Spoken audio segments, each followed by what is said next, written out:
CNBC's Jane Wells live in Los Angeles with how the 360's problems are heating up, literally. This all came together in this horrific perfect storm. Some faulty Xbox 360s are literally melting down while running certain games. It was a slow rolling thing, like really understanding how big the problem was. It started to really be concerning, and the numbers started to grow. I had a sick feeling in my stomach. Microsoft hasn't specified the cause, but users say the console's cooling system just can't take the heat of a lot of play. We were just having failure after failure. The problem was huge. Mine just crashed this holiday season. Get one back, turn it on, didn't even work. No! Again! People spent a lot of money on a console, and we're getting 2 and 3 of them back. Whether they were friends, whether they were family, whether they were people on the street, it didn't matter. It was all over the place. I was mad as Then it became the media saying, this is a piece of hardware that has been rushed to market, and as a result, we're seeing unprecedented failure rates. It's broken. Everything that I've worked for the last couple of years is trashed.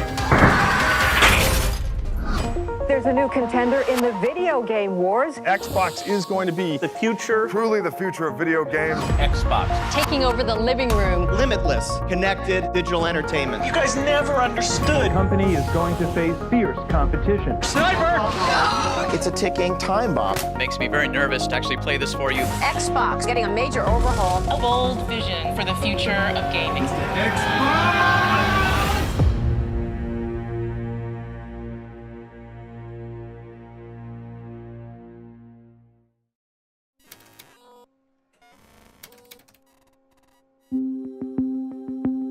Without a doubt, the most Herculean feat of the original Xbox was that it survived.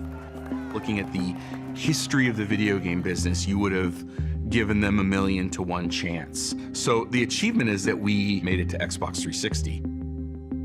And internally, it's fun to laugh at lots of the missteps. You'll see Xbox will actually start up. Like, we can laugh at the Xbox didn't turn on at the original unveil. We can bring that video up. But with Xbox 360, honestly, even with the benefit of time, nobody laughs at the red rings. To understand the red rings of death, you've got to go back to the beginning and all of the work we did with the Xbox 360 to build it from the bottom up.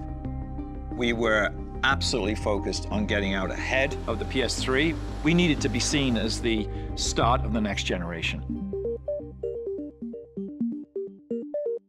The 360 was 5 to 10 times more powerful than the original Xbox. And so to achieve that level of performance, we had to push technology and solutions that didn't exist in the previous generation. This was an incredibly hard, complicated program. The circuit board itself is a completely custom design. And we were building these chips, which was a new process at the time. We did our own internal design instead of buying off-the-shelf silicon. We're bringing up new hardware with software that isn't quite done yet on new test systems that we're developing in real time. And that had a domino effect on the whole product. The design was coming together kind of late. We were launching in November of 2005, and we did not see our first silicon from the CPU until February of 2005. It's just ridiculous. That's 9 months before launch. That is an absurdly short time frame. The normal time frame would probably be like 2 years. And so we're faced with finishing the design and wrapping our production lines at the same time. We wanted to launch it worldwide so everybody had it at the same time. But that's a big challenge because you also need to have enough units to restock in retail so that the countries you do launch in aren't out of inventory. We need to get our yields up, and so we're cranking up production. At the highest manufacturing output, I remember hearing numbers like a console would come off the line every 4 seconds. But as we're ramping production, we start to see reports of these issues that were coming up. Lots of inconsistencies. Consoles would fail at test stations. If you build 100 of these things, only 50 or 60 of them would work, which is really, really bad. Like a real robust yield rate would have been 90, 95.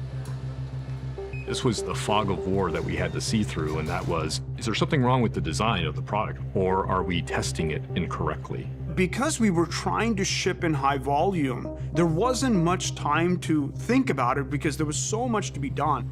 One way of dealing with the failed consoles was to put them into these nice boxes and stack them so that you would get back to them at some future point in time. In a way, we were kicking the can down the road a little bit.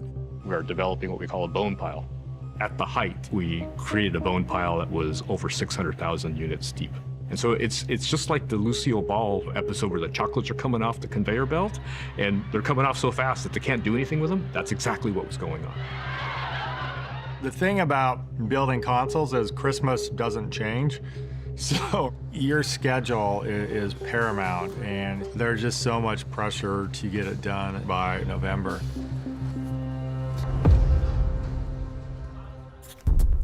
After a hectic lead-up to production and months of intense troubleshooting, engineers finally managed to solve the technical issues that had plagued the 360.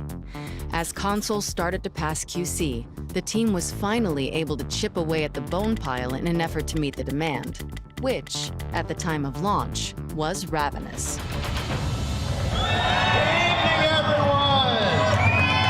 So who here is ready for Xbox 360?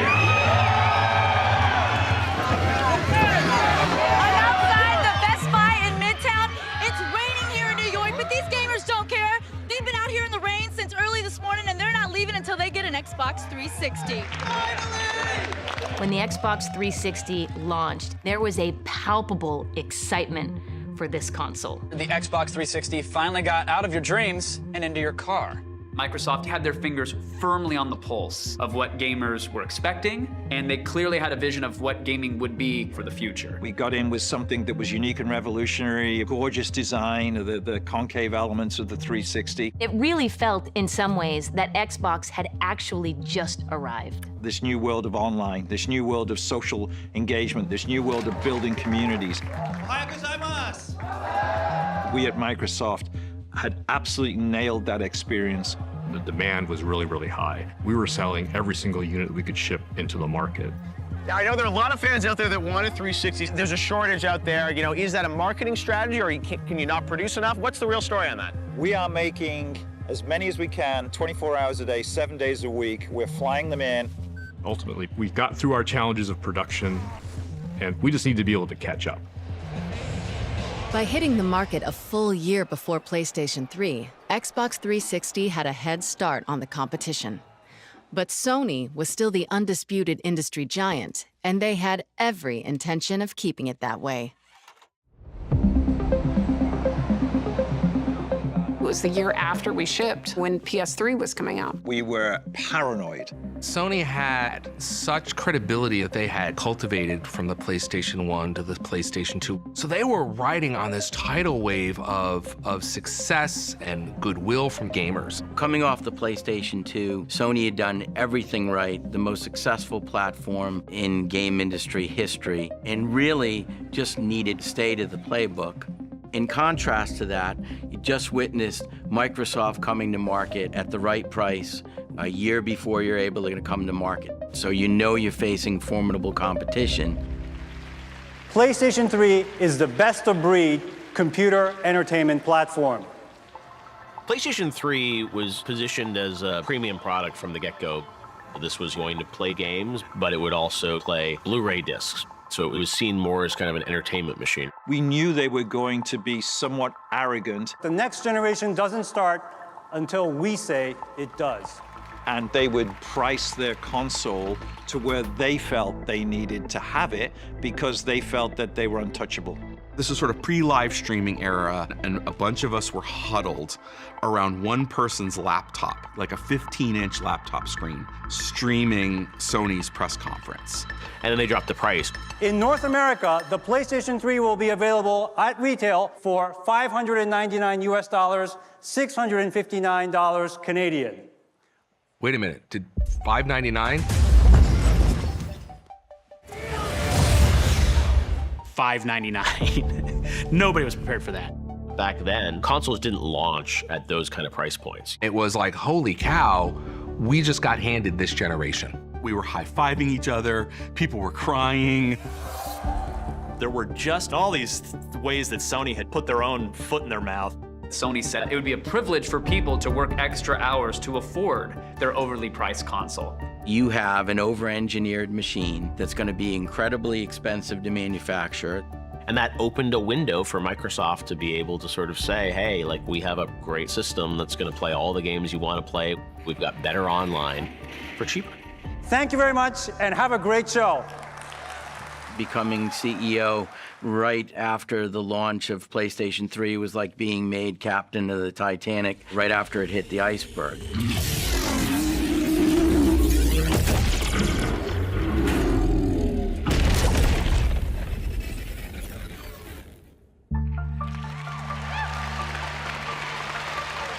After Sony's announcement, we could not wait to get on stage the next day. Couldn't be more excited to be here because we're delivering the next generation of gaming right here and right now with titles that are nothing short of spectacular. We had a lot of PlayStation fans and even Nintendo fans who were coming to Xbox because we had the best games, we had the best system, we had the best online network. We led in every aspect. With the help of our incredible partners, we're delivering on that vision with Xbox 360, with a high-definition gaming experience more powerful than anything else in the industry. Yeah, we were riding high, we were celebrating. I'd say the morale is extremely high. And we had so much pride in this product. Everything was great. And then the storm hit. You bought two? Before launch, engineers had worked around the clock to fix 360's early technical issues. But by June 2006, there were reports of an entirely new, never-before-seen problem. Distress calls flooded into Redmond. Something had gone terribly wrong. It was in the forums, and I started to notice that something wasn't right. There was a lot of chatter about console failures. Dude, what? Your Xbox. You might want to take a look at it. Over time, we kept hearing more and more about it. We'd go to a launch event for a game, or we'd go to meet with games journalists. Then they would all start talking to us about it. Like, before we can talk about new features, we want to know, is this fixed? But we had no sense of how big of an issue it was. We didn't even know how to deal with it. And then we saw more reports of it. Microsoft have been in the news with their latest computer system, but it seems the last big product they launched can have some problems. That's the first time I seen this. There it is. Mother. The Xbox 360 had a really cool feature where there were 4 green lights around the Xbox emblem. Each of those lights corresponded to a specific controller, and so that's how you knew what player you were in the game. We also used the ring to tell people when there were issues. It's like the check engine light on your car. And this is what we called a core digital error. And this was an indicator of the system detected a major issue. The error state was just that there was no communication. So the machine was just basically telling you, I can't do anything. This would show up as 3 segments in the ring being lit red, which would come to be known as the red ring of death. It's the red ring of death. Red ring of death. I got red ringed. Everybody got red ringed. What the Are you kidding me? When that motherfucking red thing come up and then the whole game freeze and motherfucker be like, man, what the is going on? We can't play. What's going on? Yo, doing that too? It was, oh my God, it was terrible. No! Red ring of death! Again! We have no Xbox. I'm calling support. You wait on hold for a while. They let you know they really appreciate your call. You wait on hold a little bit longer, and then they go, okay, we're gonna get you a replacement unit. It doesn't show up for a week. All the enthusiasm's gone, and then here's the new console, and it was just like, wow. This is the 4th Xbox. Microsoft. Effectively, the failure rate was near 100%. It just became an epidemic. It was a red ring of death. Consoles hotter than a dragon's breath. It was a red ring of death. No freaking way! And I'm so pissed off. Grab the phone, dial tone, call it Microsoft. Now they'll see the dark side of me. I'm on hold. It was a red ring of death. The glitches that went down with Xbox 360, I was mad as I'm like, get this fixed or I'm leaving. I'm joining the enemy. And as simple as that.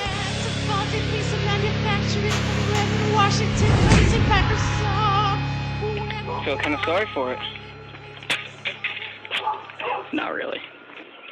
They deserved it.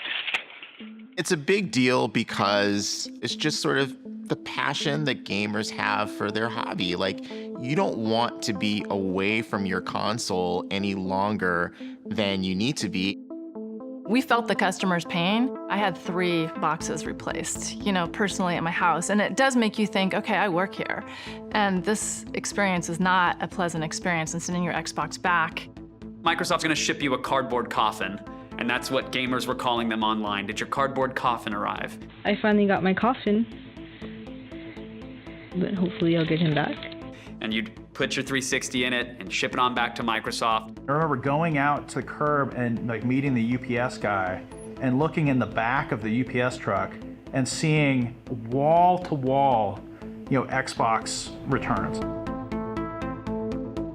The fact that it was happening to more and more people, and Microsoft was shipping a lot of hardware, that just combined to this feeling that, hey, are you guys really taking this seriously? They're continuing to sell defective hardware. So a consumer could walk into the store today, buy a 360, take it home, and it's a ticking time bomb. Is there any speculation out there what the problem is? There's a lot of speculation, but because, among other things, there are 500 million transistors and 1,700 parts in each of these boxes, so the speculation could go anywhere.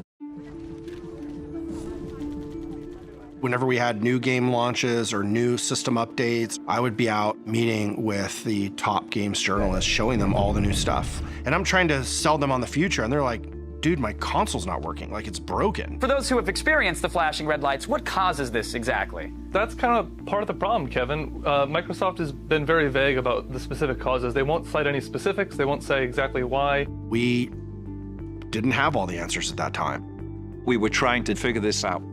Do we have a heat problem? Is the solder in key components in the motherboard, is it cracking up and drying out and we're losing that connection? We just couldn't figure it out.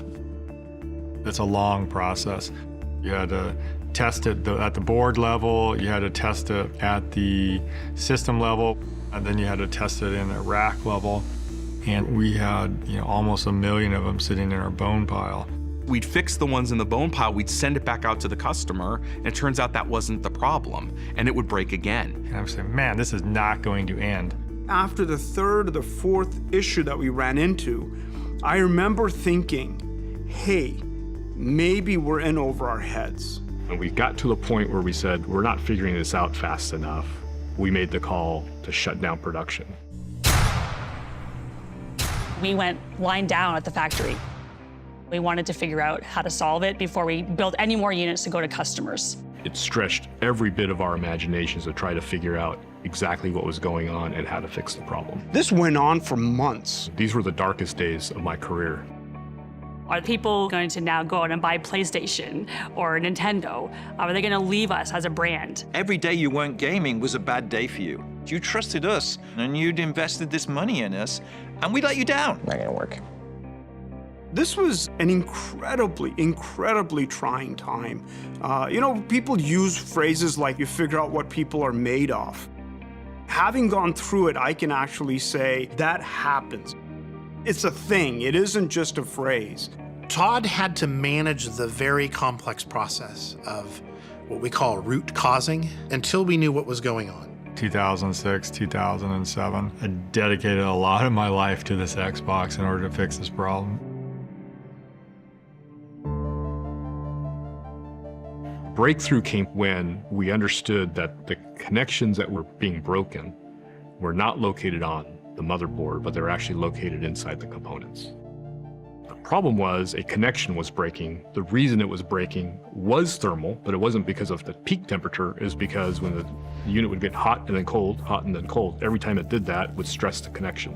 All these people love playing video games, and so they would turn this thing on and off, and when it would turn on and off, you get all sorts of stresses. And just like when you bend something too many times till it finally breaks, that's what was happening. Once we figured it out, how in the heck are we going to fix this? Peter Moore and the executive team faced a big decision about trying to fix this with all these boxes that were out there in the wild. This was something that could tarnish the brand. They needed to do not just something, they needed to do the right thing. If we're going to save this brand, we need first-class consumer service reaction to this. The credibility of the whole platform really, I think, hung in the balance. There was only one way to do this, and that is you have to fix every console for every customer at no cost, no questions asked. I think we're off to a good start. I remember sitting on a whiteboard writing out some simple math on repair rates times $1 times a customer times an amount equals a number. And that number became pretty big. And I remember feeling in my stomach this is gonna be a bigger issue than I thought. By the time we looked at the cost of repairs, the lost sales that we factored in, we had a $1.15 billion problem. Peter had to go to Steve Ballmer and basically say, hey, bad news, I need $1 billion to go fix this issue. I'm expecting to be ripped to shreds. Come on! It is a make or break situation for Xbox. If Steve Ballmer does not give Peter Moore the money to go fix it, Xbox is dead. Like, there's probably no question about it. To the credit of Steve, and I can still see him looking at me right now, he said, do it. Just do it. We'll figure it all out. We'll take the hit. Microsoft will spend at least $1 billion to repair serious hardware failures with its Xbox 360 video game console. Over 200 million of this was simply one-way overnight shipping around the world. Kudos to Microsoft for stepping up and putting their money where the red ring of death was. It was one of the times when I've been proudest to be part of Microsoft because we made a mistake, we owned it, and we did the right thing for consumers. Without that money spent, without them taking the problem head on, there's probably no Xbox right now.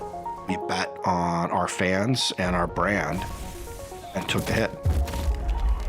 Take that hit once, do it right, don't ever regret it.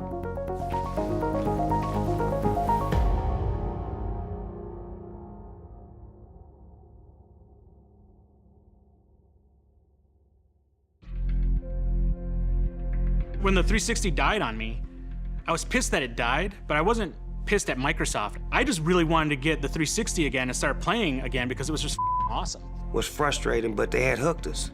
So when you hook somebody, you know they're not gonna leave. They're gonna work with you through the difficult times.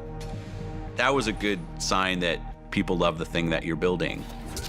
But even $1 billion mea culpa may not have been enough had it not been for two X factors: a library of celebrated game titles and support from game developers who loved how easy it was to program for Xbox 360 and saw in it the potential to take gaming to places previously unexplored.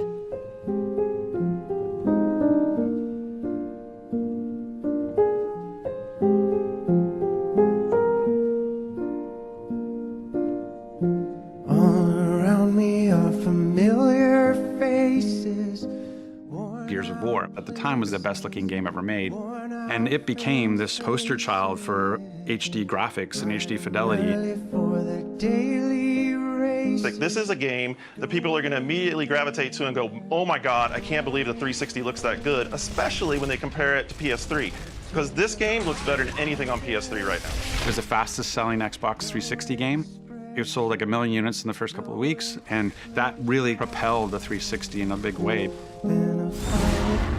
Gears of War may just be the great hope to turn the 360 into a must-buy console.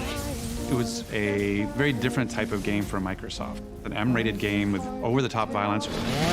Everyone loved the signature weapon, the chain gun, the Lancer. Gears of War was about appealing to a hardcore gamer. The people that play Gears, they have so much passion, and people get tattoos, and it's just the deep connection they have with the franchise and the game. It's unlike any other franchise that we have. That was satisfying. And all of a sudden you see this tide turn of every publisher is then developing for the Xbox 360.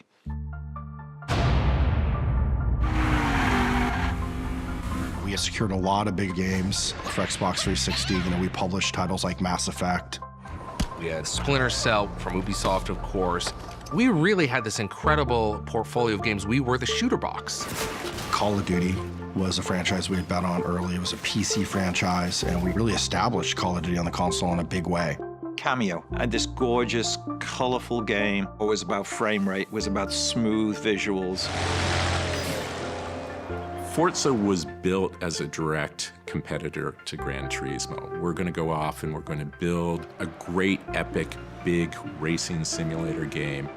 You had cars that had amazing reflections of the sky. They had reflections of other things. You had particle effects. You had a lot of things that just made it look much more real than any other game. To this day, my son can recognize cars by the engine sounds because he played so much Forza. If you look at Xbox 360, that was a moment where we got it exactly right. It was just an incredible run that I don't know that has ever been topped in the history of gaming. And then, you know, at the center of it all was Halo 3. It had been 3 years since Halo 2 smashed industry records, and Halo fans were clamoring for the next chapter of the epic space saga. I think that we were really surprised by the success, the huge success of Halo 2. And so as we were leading up to the Halo 3 campaign, I think we did kind of look at it all up from our marketing team as more of a Hollywood moment. With Halo 3, we wanted to get out in front and make people aware that video games are not something that are just for the boys. Video games have come of age. An exciting day for video game fans and for Microsoft. Master Chief is back in the most anticipated video game ever, Halo 3. Thousands lined up to get the final installment of the trilogy when it went on sale at midnight. I got here 6 p.m. yesterday. Been waiting here ever since. Halo 3, what a massive launch event that was for us. They have 1 million pre-orders, which is pretty much unprecedented. Halo is projected to sell 4 million copies its first 60 days. More than twice as many as the 9 runners-up combined. It's only the biggest game ever. We were no longer some tech company trying to be in video games. We were launching one of the biggest entertainment properties of all time. Halo 3 embodies our vision for the future of entertainment. The franchise spawning everything from clothing to action figures and rumors of a Halo movie. Halo 3 really started to make gaming the mainstream cultural phenomenon. Its first day sales could outdo not only the final Harry Potter book, but the debut of Spider-Man 3. When everything was tallied, we had generated over $170 million in revenue in the first 24 hours, setting a new record for the biggest day in entertainment history. It was just an amazing moment. It was one thing after another. We had games, we had Time Magazine. Everything started clicking and it felt like something's happening. We delivered the right content, the right hardware, the right games, at the right price, and we were showing massive momentum. The ship had sailed and sailed magnificently and kept sailing full steam ahead. Only a week ago, Peter Moore took the stage in Santa Monica, California for Microsoft's E3 press event. A mere 7 days later, the man in charge of the 360 and the Games for Windows division has decided to move on to EA Sports. I left Xbox because I felt like I had done what I needed to do. Ironically, he'll be replaced by Don Matrick, the former president of EA, but one has to wonder, with the face of the Xbox gone, how will this affect the 360's standing in the console wars? Don Matrick was a really accomplished game developer. As a kid, he wrote these amazing games, and he was just super smart. Don's really an innovator. He's a business leader. He's really into the tech. He really wanted the Xbox to be a product that could reach a broader and broader market. When I joined Microsoft, Steve Ballmer said Xbox needs to have more than a true product lifecycle. And to do that, we need to place bets, we need to move into new categories, we need to innovate and create new hit products, both in gaming and in entertainment. When Don Matrick came on board, it was more about trying to appeal to a completely different audience and a very broad audience. So there was this one meeting where he shows up and he says, we're not going for 30 million consoles, we're going for 300 million consoles. And the strategy behind that was we need to make casual experiences. When the Xbox 360 launched, we had Xbox Live built in. We had this very basic blade for Marketplace, and we had only game content. One of the things that I've been tasked to do was go get us some entertainment content, which was an entirely new idea of the time. We started doing deals with studios. We were excited when we had 1 movie and then 2 movies and 5 movies and 10 movies. Microsoft's Xbox will transform into a next-generation entertainment hub. Users will be able to navigate through music, movies, television shows. For the first time, we were realizing that streaming and digital video content was going to be a big deal. And then we had Netflix come on. Xbox 360 was a big part of putting Netflix in the living room. At the time, Netflix was a mail-order DVD catalog service. Nationally, Netflix moves more than 1.5 million DVDs a day. There's 40 of these warehouses around the country. Right. So that nearly every customer gets next-day delivery. Netflix hadn't done anything with digital streaming. We thought, why don't we call them up, see if they would be interested in distributing their content through Xbox 360. We definitely accelerated their growth because we introduced them to tens of millions of devices that were connected to a TV overnight. It's a great opportunity for Xbox members to never leave the sofa. You know, watch movies from Netflix, play great games. It's a great platform. And it's like, what should we do next? Well, we brought HBO, we brought Twitter, we brought Facebook. Today, that may not seem that revolutionary, but at the time, the idea to be able to do that all in one box had just never been done before. Our Xbox Live community, the digital streaming services, the gamer tags, the achievements, the experiences, they were things that we would hear consumers say they loved and competitors say they were envious of. Xbox Live really proved that people wanted digital content. I think that created this sort of ripple effect that affected Nintendo. They knew that they probably needed to shift on how they did some things. They weren't just going to give you another console, they were going to give you a console that did something different. This is Mike. By day, he's Mike the businessman. But when he picks up the new Wii Remote from Nintendo, he's Mike the warrior superstar athlete man. Holiday of 2006, Nintendo released the Wii and turned the world upside down. We're confident because for pick up and play games, there's nothing like it. For baseball, for tennis, games like that, it's fantastic. But with the nunchuck, what you're able to do in a first-person type of game is a huge step forward in control. Nintendo came out of left field with a device that wasn't based on technology. It was based on a simple entertainment experience of being able to play a game without being a button masher on a controller. It really resonated with a mass audience, a wider audience. All of a sudden, parents are playing video games with their kids again. Suddenly, you heard people talking about video gaming as something that was good for you. Wii Fit is about bringing fun into fitness. Video gaming as an approachable thing that everybody could do. They went after senior citizens, they went after female gamers, they went after people who are not traditionally gamers. Clearly, they expanded the audience and they took gaming to mainstream entertainment. I remember Bill putting a lot of pressure on the Xbox leadership team. How did we miss motion gaming? What can we do to catch up?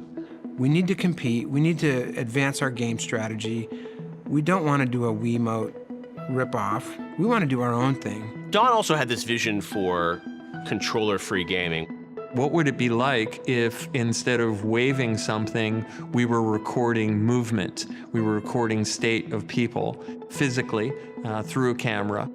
The controller, he thought, was this impediment to more people playing games because you had to kind of learn this device.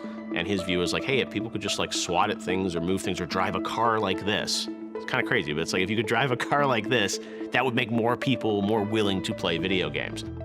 We set out to really make the console approachable to a whole new generation of people, to a whole new set of people that wouldn't otherwise think about gaming as something that it was for them. We had already been doing some technology exploration where we could map people using depth sensing and RGB cameras and microphones and stuff, and you could have that by your television rather than holding something, you could still get these similar type of experiences. The idea that we were going to use IR kind of display, projection and reflection, to measure movement was pretty magical. Every step of the Kinect process was an inventing step. A lot of this work, we had to figure out how to hack our way into it. We prototyped probably 30 activities. We found that the whole body activities were actually the most fun. And so that's what we ended up focusing on, to create something totally new for gamers.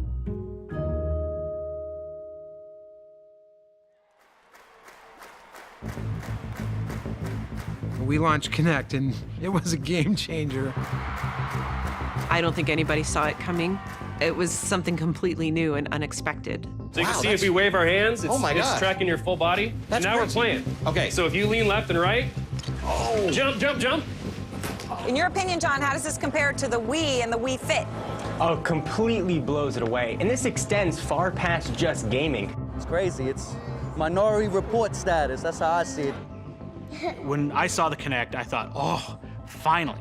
Like, this is something we're going to use for VR eventually. It's going to be amazing to have you in the game. Because it's motion gaming, people think, oh, it's like the competitors. It is a completely different thing, and you have to play it to understand that. And the games were really fun. It really unlocked a new game experience for people. Fireball! Start getting people all cheering and yelling and, you know, encouraging the person who's actually playing to try new things. The idea that, like, you would have people over for dinner and then afterwards, everybody would want to turn on the Xbox and go play ping pong or go play Kinect Sports or go play a Dance Central. That just gave Xbox 360 a whole nother sense of purpose. In the first 60 days, we sold over 8 million Kinect sensors worldwide. Kinect was a technological marvel, but it totally fell flat with core gamers. Kinect didn't work with Halo, but Kinect was an amazing tool for so many things like research and how we think about augmented reality and virtual reality experiences. It's been fun to watch innovation of computer science come not from academia or industry, but to come from gaming. And it turned out that Kinect creative community just went on to do incredible things with this device. People got into hacking the Kinect early last year. Smartly, Microsoft responded by welcoming that and encouraging more development. People were taking all the IR data and the voice data, and it was a rich source of creativity for other types of applications. What is neat is the technology that is used in video games now and how it can be applied to other things, not just gaming. And they're calling it the Kinect effect. Microsoft's Kinect could revolutionize medicine. Being used to aid the rehabilitation of stroke patients, also by people who work with autistic children. Kinect today is mostly used outside of gaming. So gaming has created this piece of technology that today drives the industry forward. With Xbox 360, we had an amazing product that had finally broken through. The ecosystem was healthy. Consumers were engaged. In North America and Europe, it was the top-selling hardware device. Xbox 360 has been the #1 selling console every month for the last 6 months. It was a pretty great second iteration for Microsoft as a company. Against all odds, the Xbox 360 basically won that second console generation. By the end of that generation, I think people had sort of felt the pendulum had swung from PlayStation dominance to Xbox dominance. There were more players than ever playing Xbox. The brand really was in a terrific place. And there was no chance. There's nothing Microsoft could do that could possibly torpedo the success they had with the Xbox 360. We're about to change entertainment forever. Again.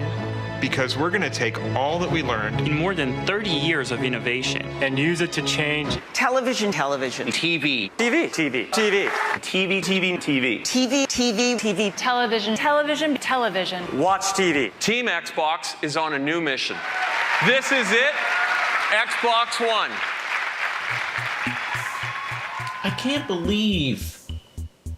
cannot believe this press conference. We've got this vast amount of gamers that are increasingly loving Xbox, and we're building great experiences that they've never seen before. And now we're going to be the connected TV, so we're going to have the set-top box for the living room. And it turned out like nobody wanted that. Oh, hell no, Microsoft. Hell no.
July 15th, 1971. In a stunning move during the Cold War, President Richard Nixon says he will become the first American leader to visit communist China. To seek the normalization of relations between the two countries, and also to exchange views on questions of concern to the two sides. Nixon's trip to China the following year paves the way for full diplomatic ties between Washington and Beijing, ending decades of hostility. 1997. Okay, hold on. How did he get shot there? I don't know. He's walking in front of his home. That's Johnny Versace. In Miami Beach, fashion designer Gianni Versace is shot to death outside his home. The suspect, spree killer Andrew Cunanan. Miami Beach Police Chief Richard Barretto. He's a brazen individual, well-dressed, well-educated. He's not a stupid person. Days later, Cunanan is found dead from a self-inflicted gunshot wound on a houseboat miles from Versace's murder. 1916. In Seattle, the birth of what becomes the world's largest aircraft maker. As William Boeing founds the company that now bears his name, originally known as Pacific Aero Products. And 1606. Rembrandt, the Dutch painter who's considered one of Europe's greatest, is born in the Netherlands. Today in history, July 15th. Mike Gracia, The Associated Press.